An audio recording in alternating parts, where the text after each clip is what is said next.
రాష్ట్రంలో ప్రజాపాలన ఏడాది పూర్తయిన సందర్భంగా ప్రభుత్వం నిర్వహిస్తున్న ప్రజాపాలన ప్రజా విజయోత్సవాలు కార్యక్రమానికి విస్తృత ఏర్పాట్లు చేయాలని నిజామాబాద్ అదనపు కలెక్టర్ అంకిత్ సూచించారు. ఈ నెల 20న అంతేడుపుల నాగరాజు బృంద ప్రజా విజయోత్సవాల కార్యక్రమాన్ని నిర్వహిస్తుందన్నారు. హైదరాబాద్ మార్కెట్లో ఇవాళ కూడా బంగారం ధరలు పెరిగాయి. 24 క్యారెట్ల 10 గ్రాముల గోల్డ్ రేటు ₹760 పెరిగి ₹77,070కి చేరింది. 22 క్యారెట్ల పసిడి 10 గ్రాముల ధర ₹700 పెరిగి ₹70,650గా నమోదైంది. కేజీ సిల్వర్ ధర ₹2,000 పెరిగి ₹1,01,000 పలుకుతుంది.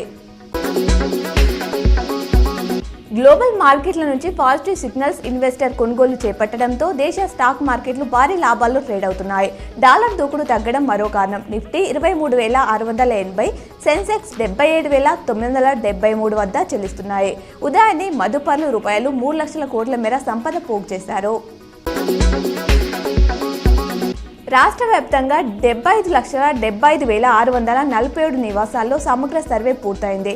దీంతో ఇంటింటి కుటుంబ సర్వే 65.02% పూర్తయినట్లు అధికారులు పేర్కొన్నారు. రాష్ట్రంలోనే ములుగు జిల్లా 75.3%తో తొలి స్థానంలో నిలిచింది. నల్గొండ 89.1%, జనగామ 86% సర్వేతో తర్వాతి స్థానాల్లో ఉన్నాయి. జెహెచ్ఎంసీలో అతి తక్కువగా 44.3% సర్వే పూర్తయినట్లు అధికారులు వెల్లడించారు.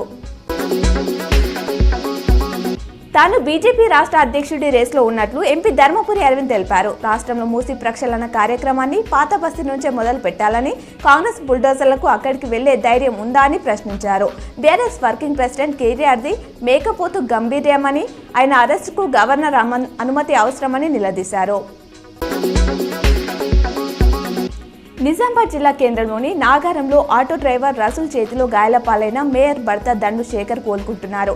ఎల్లమ్మగుట్ట ప్రాంతంలో గల ఓ ప్రైవేట్ ఆసుపత్రిలో అడ్మిట్ చేయగా చికిత్స పొందుతున్నాడు. సుత్తితో దాడి చేయడంతో కణితి భాగంలో తీవ్ర గాయం కాగా వైద్యులు శస్త్రచికిత్స అందించారు. కేసీఆర్ అంటే చరిత్ర అని, 10 ఏళ్ల అద్భుతంగా పాలించారని మాజీ మంత్రి హరీష్ రావు అన్నారు. పల్లెలతో పాటు హైదరాబాద్ను అభివృద్ధి చేశారని, దేశానికి తెలంగాణ దిక్సూచిగా మారిందన్నారు. కేసీఆర్ కృషి వల్లే ఇదంతా సాధ్యమైందని వివరించారు. Keshav Chandra Ramavath movie pre release ఈవెంట్కు ఆయన హాజరయ్యారు. నిజామాబాద్ కాంగ్రెస్ భవన్లో మాజీ ప్రధాని ఇందిరాగాంధీ జయంతి సందర్భంగా ఆమె చిత్రపటానికి కాంగ్రెస్ నాయకులు పూలమాల వేసి నివాళులర్పించారు.